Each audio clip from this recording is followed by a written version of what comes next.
Muito bem, voltamos com o nosso Gazeta Entrevista desta noite para tratar de um tema de grande relevância e que muita gente tem dúvidas. Por exemplo, quais são os direitos e deveres do cidadão na grande rede, na internet? O que são os crimes virtuais? Proteção da privacidade. O uso do anonimato para a prática de crimes contra a honra. O uso da internet como um meio de propagação de ideias, mas também como um meio de destruição de reputações. E tudo o que se refere também ao comércio virtual, ao direito, que tem debatido o tema da internet com mais profundidade agora com a reforma do Código Penal brasileiro. Eu vou bater um papo com a especialista no assunto, advogada, colunista, professora, escritora Patrícia Peck, que é formada pela Universidade de São Paulo, com especialização em negócios virtuais pela Harvard Business School, com MBA em marketing pela Madia Marketing School, também nos Estados Unidos, autora do livro Direito Digital, já na sua 5ª edição. Ela é colunista do Brasil Posto, da Editora Abril.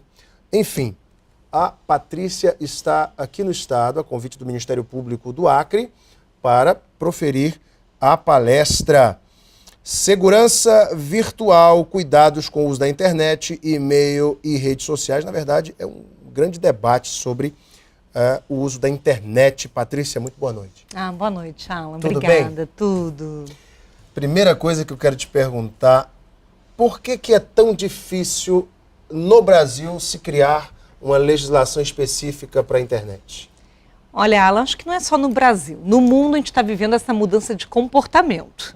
E aí é lógico que primeiro muda a sociedade, a economia, e aí vai mudar as leis. E para criar leis novas que alcançam a internet, tem que haver um pouco mais de conhecimento técnico, né? A gente tem matérias hoje como o que é um vírus de computador, ou como é que você pode guardar uma prova de autoria quando essa autoria acontece de uma forma mais anônima, às vezes até em outro país, já que a internet não tem fronteiras. Eu acredito que a internet desafia o legislador por uma questão de não ter fronteira física, de não ter limitação, e foi o que a gente assistiu, principalmente no ano passado, com as questões de monitoração de e-mails dos Estados Unidos estarem aí vigiando até os aliados, né, até mesmo com intervenções aqui. Um pouco antes disso, o caso Wikileaks, logo depois Edward Snowden com a propagação dos segredos militares, enfim, e segredos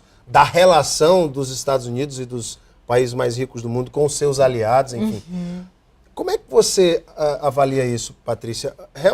Que lei se aplica num caso de violação de direitos? É a lei do país de origem? É a lei do país da vítima?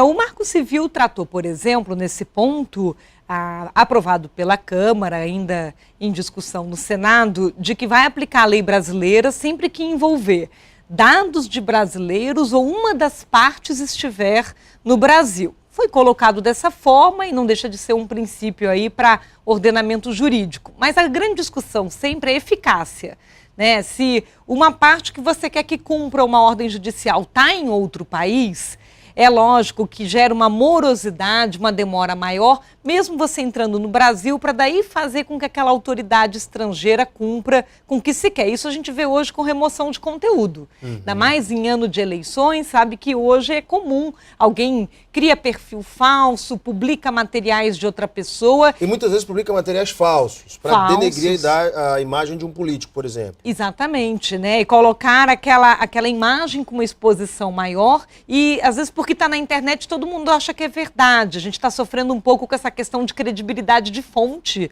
digital, né? Qualquer boato vira quase uma certeza absoluta só porque está na internet. E há um dificultador para essa remoção de conteúdo, que é o próprio princípio da liberdade de expressão.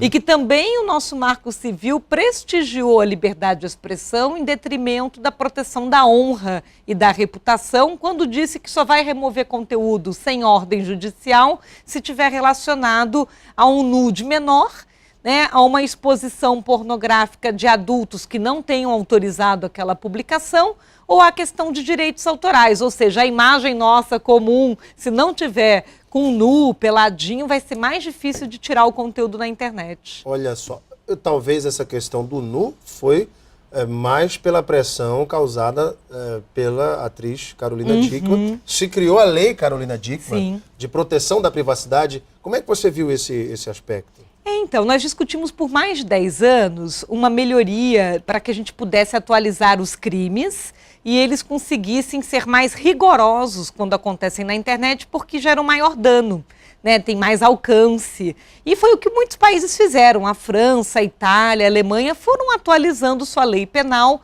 para alcançar esse ambiente digital. No nosso país, acabou que por um fato que aconteceu com a atriz, correu-se para aprovar a lei.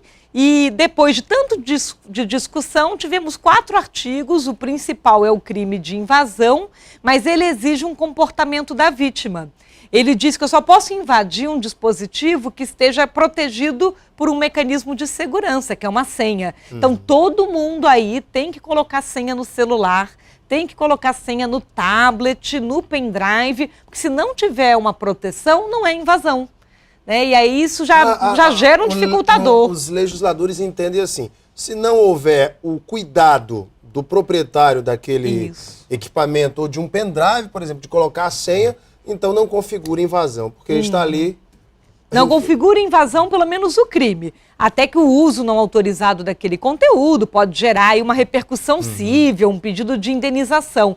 Mas isso significa que também afastamos boa parte das aplicações desse crime, de novo voltando para a cultura, para o comportamento. O objetivo com o trabalho com o Ministério Público é, inclusive, promover mais conhecimento da matéria junto à autoridade, porque é quem no dia a dia tem que lidar, né? Desde uma situação de um adolescente que hoje se vê exposto numa mídia social, até mesmo uma pessoa que sofre aquela vingança digital, que é um ex-relacionamento, jogar conteúdos da pessoa na internet. Como já aconteceu várias vezes, ex-namorado coloca um vídeo íntimo no YouTube e todo mundo assiste. Aí a moça pega e posa nua na Playboy, e depois vira... Isso é bem complicado. É bem complicado, porque depois vira o marketing da pessoa. Vira. Enfim, Patrícia, quais são os principais crimes virtuais e suas penas hoje que está sendo debatido nessa reforma do Código? Olha, a gente tem trazido aí, acredito que crimes mais graves, como acontecem com o estelionato digital, a fraude eletrônica, o furto de dados, porque são crimes difíceis de tipificar com a legislação que nós temos hoje. Só para dar um exemplo. Você faz sempre a analogia, né? Isso. Com o que já existe hoje no arcabouço. Com o que já existe, porque nós precisamos evoluir, amadurecer e aprimorar a lei. Então, a gente parte daquela base que nós temos, até porque não se separa mais o mundo real do virtual. A gente tem uma vida só, que é uma vida cada vez mais digital, mais de dados. Mas o furto de dados, por exemplo, pelo nosso artigo 155 do Código Penal, exige tornar indisponível coisa alheia móvel. Dados são coisas, então tornar indisponível aquilo significa tirar de você. Você não ter a posse. Então o que a gente faz com copiar e colar? Com o famoso Ctrl-C, Ctrl-V. Então se eu levar, eu reproduzir e levar, mas deixei com você também, não configuraria o furto. E a gente já vê que, poxa, hoje eu posso entrar num banco de dados, por exemplo, da Receita Federal, pegar, reproduzir aquilo, levar, deixo lá, mas levei também. Aquilo teria que tipificar como sendo um crime, né? Estou levando embora uma informação. Informações são até sigilosas. Exatamente. Mas pela forma tradicional do entendimento do crime, não era assim. A gente vem daquele mundo mais corpóreo, né? Mais físico. Então, nós temos visto uma necessidade de aumento de pena e até de uma mudança de tipificação, porque para permitir monitoração, interceptação, tem que haver ali uma pena maior, senão não permite. O que a gente vê hoje é que não adianta mudar o crime, mudar a pena sem prova de autoria, não tem como criminalizar. Por exemplo, as quadrilhas que operam na internet, recentemente o Jornal da Record mostrou todo o esquema de uma quadrilha que operava através de computadores e provedores e, enfim, roubavam através de e-mails com vírus, dados bancários, senhas e informações de pessoas. E era muito difícil encontrar essas quadrilhas e desbaratá-las. Por que é tão difícil, Patrícia? Olha, eu posso dizer que hoje esse tipo de crime é um crime quase perfeito. Por quê? Porque você utiliza um software, que é um vírus, né, um arquivo malicioso, e é ele que tira a informação do computador da pessoa. Então não foi uma pessoa que tirou, foi uma máquina. Mas ele remete para outra máquina. Remete. E ele remete para uma caixa postal de e-mail anônima, né, com dados falsos, é isso que eu ia até comentar. A falsa identidade é um crime que deveria ser gravíssimo na internet, porque gera muita insegurança. Deveria, muito maior. Porque tudo começa com uma falsa identidade. Tudo né? Começa com esse anonimato criminoso. Exatamente. Com uma intenção justamente de afastar a capacidade de pegar quem está fazendo e permitir que a quadrilha manipule aquela senha, aqueles dados de cartão de crédito antes de achar quem foi. Mas a polícia pode encontrar o computador de origem através do número do IP e de outros instrumentos também. O que acontece Como é que esse rastreamento? Eu vou explicar. Né? Normalmente, esse tipo de golpe acontece como eles chamam de phishing, de pescaria. Manda-se um e-mail prometendo alguma coisa. Quem cai nesse golpe, quem abre o arquivo e instala o vírus, é uma pessoa comum. Pode ser a minha irmã, minha mãe, alguém que inclusive infecta o computador dela e ele manda para outras pessoas o mesmo vírus como se fosse ela. Ou seja, ele acabou de cooptar como parte integrante da quadrilha uma a pessoa vítima. A própria vítima vira parte do golpe, porque ela dá credibilidade. Quando você recebe um e-mail de alguém que você conhece... Eu já vou agora. Você já abre. Já abro, olha, tá certo. Você nem passa o antivírus, não toma aquela cautela que é importante. Hoje a internet exige muita cautela. A gente nunca sabe quem está do outro lado da tela e precisa se prevenir, né? E aí, com isso, ele pega os dados da pessoa usando o computador, normalmente o de casa, que nas empresas, no lugar de trabalho, tem mais proteção, normalmente. Às vezes, em casa, os filhos usam. Aí foi o filho que infectou o computador com vírus. Quando o pai e a mãe, à noite, vai acessar para pagar o banco, aí pega a senha. Manda para uma caixa postal. Essa caixa postal, normalmente, são dados falsos, porque é gratuita. E aí, dali... Quando ele pega esse dado para utilizar e dar um saque na conta do banco da pessoa, é quando a pessoa percebe, não reconheço essa transação. Que é aí que a pessoa tem que fazer? Avisar o gerente. A primeira coisa é avisar o gerente ou avisar o cartão de crédito, né? Não reconheço a operação, porque aí eles vão fazer esse rastro do dinheiro. Tem...